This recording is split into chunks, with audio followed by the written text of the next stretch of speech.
Pupunta kami ng Dilasag. Thursday morning.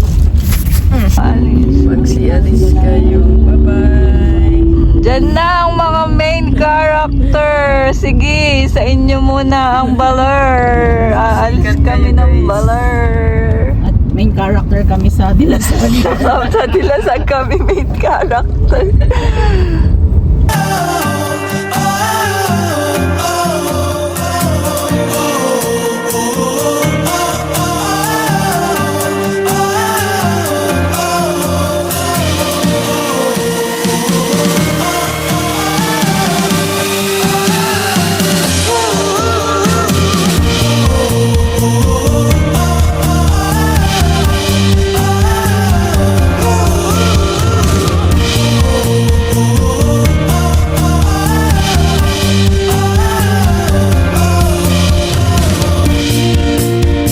How's the biyahe? Pagod. Saan tayo? Diyan tayo mamaya ayo. Ay, kaya lang. After 3.5 hours na biyahe, dumating din kami sa Dilasag. Bliss! What are you doing? Show me your shells. Come on. Where? Where? Can I see your shells? Wow! Where did you get the shells? Come on! Talk to the vlog! Maiyakin! Ew! Buhay! Isabang mo! Paluin natin. Sinabi mo magpaiyakin eh. Magpipilit naman umiyak ko. Sige. Oh, yan. Sige. Yan. Oh. Dito muna kami sa Dilasag at madaming turista sa Baler. Madami din dito pero mas marami sa Baler.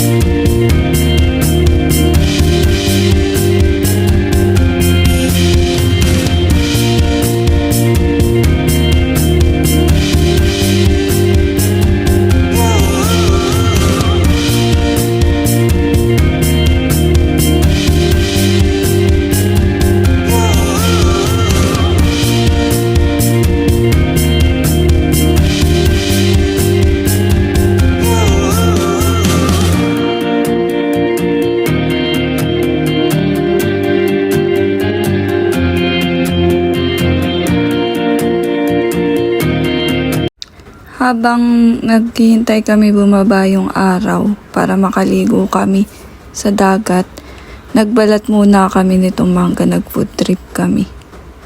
Grabe, ang sarap nitong manggang ito, yung tipong demo titigilan, mapakuha ulit. Kasi ang sarap din nung alamang nagawa ng pinsan namin. Sobrang sarap. 10 kilo ata yung binili nila. Tapos nag-start na kami magtayo ng tent at mahirap to itayo pag madilim na ay. Kaya ginawa natin ito sa panyo. Ako, simain daw na taba.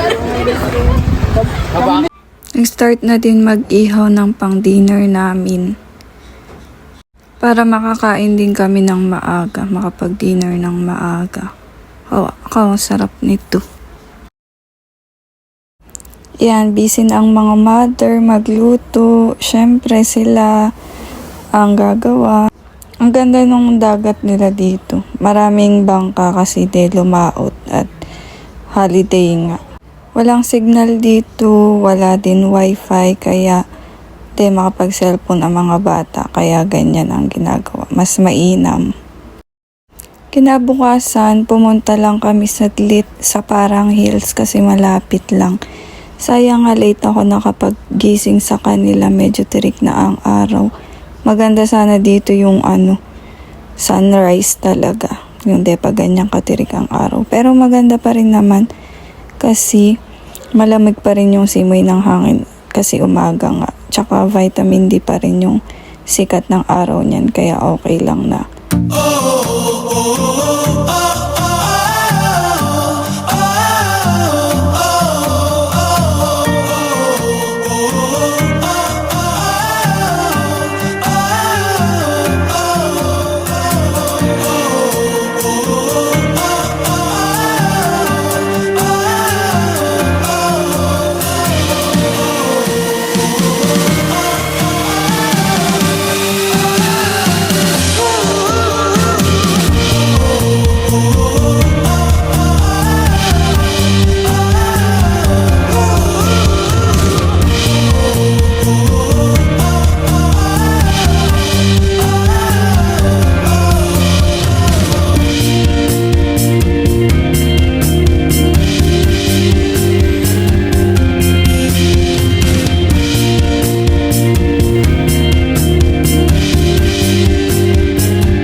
dami pa ring riders. Pauwi na kami. Bye! Uwian na!